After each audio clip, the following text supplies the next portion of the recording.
আমরা যদি আসলেই প্রকৃত অর্থে একটি কল্যাণ রাষ্ট্র চাই, তাহলে অবশ্যই আমাদেরকে ইসলামের পতাকা তলে আসতে হবে। বলেছিলেন যে ইসলাম প্রতিষ্ঠা হয় তাহলে মানুষ সানা থেকে হাজরামাউত পর্যন্ত দীর্ঘ পথ, গোটা আরব উপদ্বীপ, এই দীর্ঘ পথের কথা তিনি বলেছেন।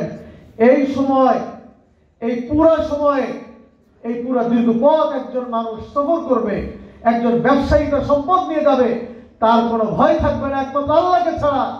একজন নারী সুন্দরী রমণী সে হেঁটে যাবে, বিচরণ করবে, সফর করবে, সেই নারীর দিকে চোখ তুলে তাকাবে এমন পুরুষ পৃথিবীর মধ্যে থাকবে না, নিরাপত্তা পাবে। আর আজকে কি হয়েছে? স্বাধীনতা উত্তর এত বছরে আজকে এই সময়ে দিনের বেলায় আমরা গুলিস্তানে, ঢাকা শহরের যে কোনো জায়গায় মোবাইলটা হাতে নিয়ে হাঁটতে ভয় পাই। কি বলেন, ঠিক না? আসিয়াকে জীবন দিতে হয়। কাজেই আমরা যদি আসলেই প্রকৃত অর্থে একটি কল্যাণ রাষ্ট্র চাই, তাহলে অবশ্যই আমাদেরকে ইসলামের পতাকা তলে আসতে হবে। পীর সাহেব চরমনাই আমাদেরকে সেই আহ্বানই করছেন। ভাইরা আমার, আমরা সকলেই জানি এখন যে সংস্কারের কথা চলছে, আমাদের আমির এ বিষয়ে কথা বলেছেন, আমাদের প্রধান অতিথিও বলবেন। আমরা চাই সরকারের প্রতি আমাদের আহ্বান, আমরা তাদের সাথে আছি, ইসলামে আমাদেরকে সহযোগিতা করবে।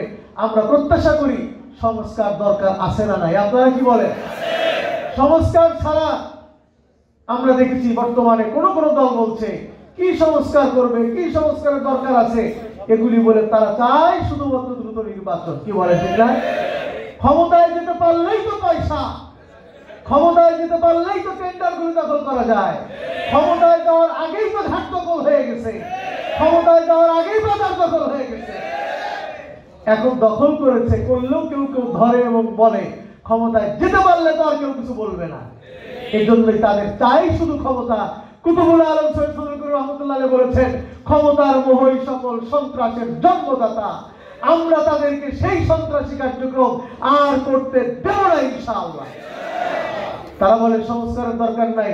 আমরা বলতে চাই, বিগত সময়ে নির্বাচন হয়েছে, একজন ক্ষমতায় গিয়েছে, ক্ষমতায় যাওয়ার পরে একজন ক্ষমতায় গেছে, আমাদেরকে ভালো ভালো খেয়ে রক্ত বানাইতে হয়েছে গায়ে। কেন? আবার 5 বছর পরে ওনাকে নামানোর জন্য আমাদেরকে রক্ত দিতে হবে। ঘটনা এরকম হয়েছে না? স্বাধীনতা উত্তর সবসময় আমরা দেখেছি, ক্ষমতা একজন গেলেই হয়, তাকে নামানোর জন্য আবার আমাদেরকে খেয়ে রক্ত বানাইতে হবে গায়ে, যেন আমরা রক্ত দিতে পারি। আমরা বলেছি, এই প্রজন্ম আমরা প্রতিজ্ঞা করেছি, প্রয়োজনে দেশের জন্য রক্ত দিব, কথা ঠিক, কিন্তু আমরা এই বেহুদা কাজে আর কখনো রক্ত দিতে চাই না ইনশাআল্লাহ।